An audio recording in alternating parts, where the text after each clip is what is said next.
Another interesting question: who are the Filipino artists I think have a chance at the global stage? So, several weeks ago, I came out with a video discussing what are the things that SB19 or other Filipino artists need to do if for them to have a chance at the global stage. So that was more on the marketing and the business side of things. I do think that beyond that, an artist need to have certain something in them, like a natural quality in them, for them to actually have a chance. So before I discuss who are the artists, Filipino artists that I think have a chance at the global stage, let me explain what are those things that an artist need to have for them to have a chance at the global market. One is that you do need to look different.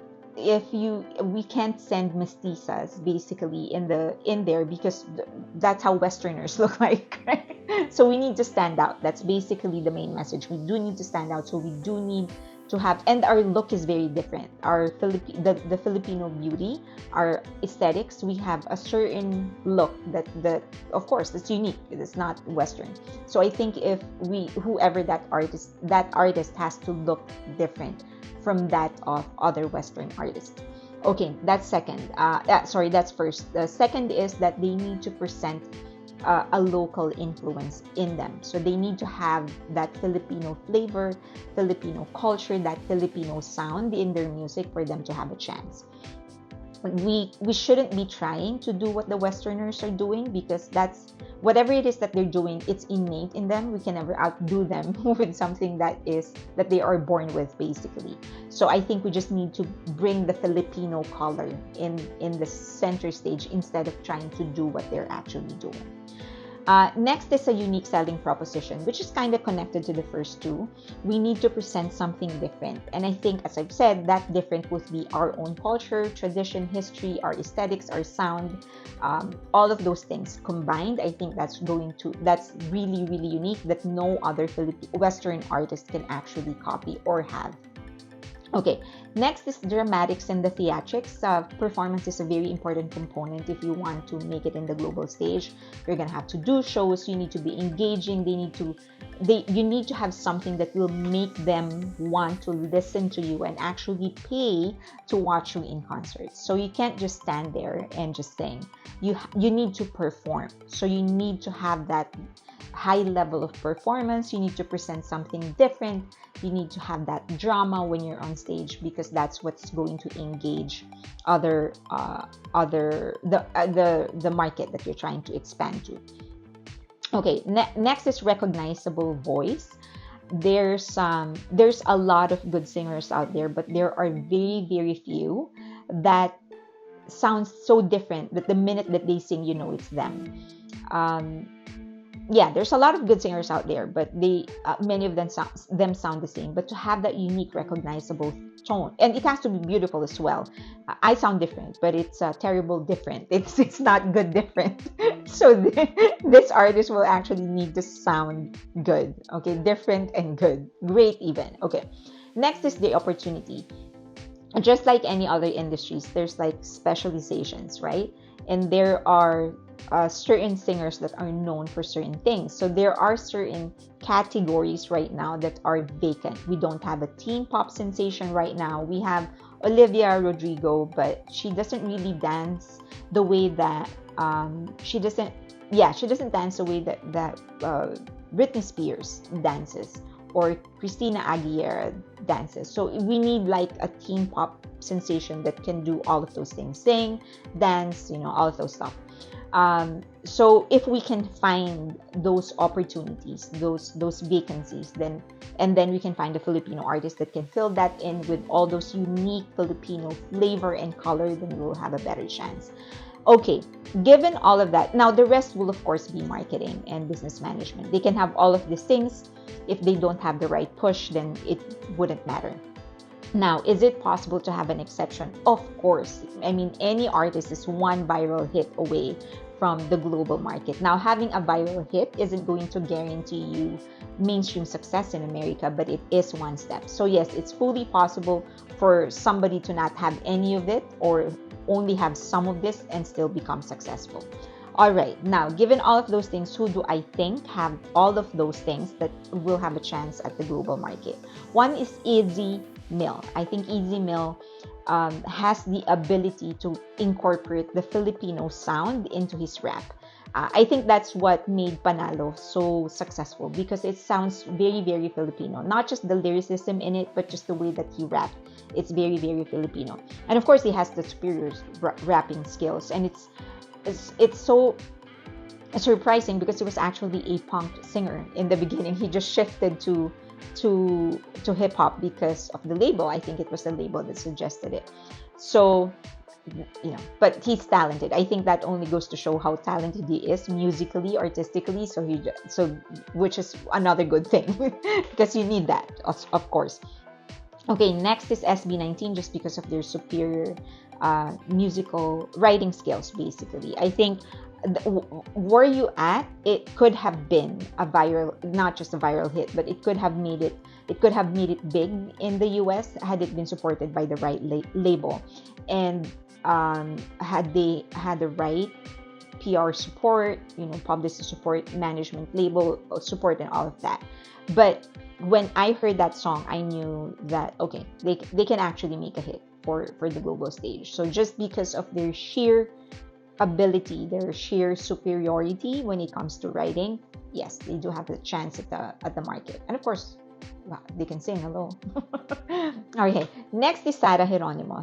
Her Tala was actually it was a huge viral hit, which was like 5 years delayed.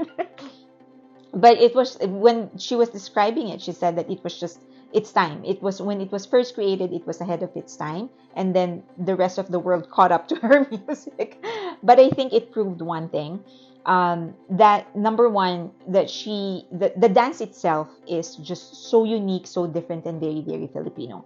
I think the one thing that was missing, and and of course the way that she sang, she's one of those singers that has a very recognizable tone and timbre. And then I think the one thing was missing was the music video. It was a good music video for its time. Like when it was 9 years ago, when it was first released, it was a good music video.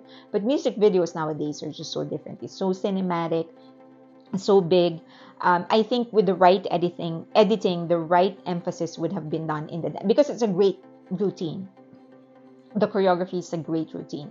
And I think with the right editing in the right direction, we would have been able to put the right emphasis in the right moves. I think there would have been a little bit more of a glamour.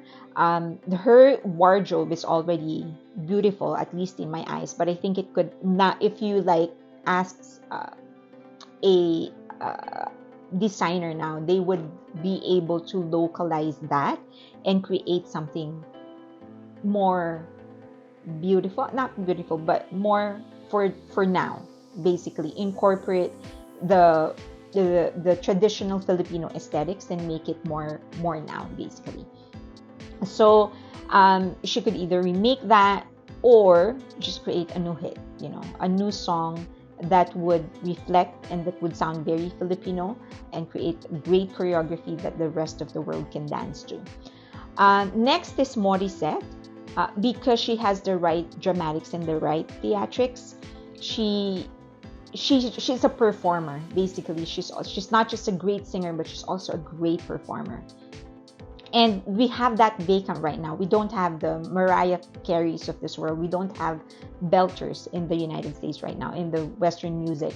There are a few, but there's not like in that level. So I think she has that. She has it in her. As I've said, she knows how to perform. She's a performer. So she knows how to act what she's singing. So she does have a chance if she's given the right material. If she's given the right vocal coach when she records, I think she has a good chance at making it.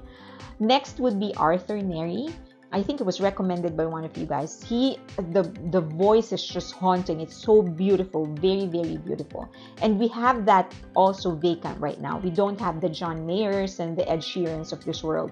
The guy that will just have a guitar with him and just blow you away with the beauty of his voice and his music.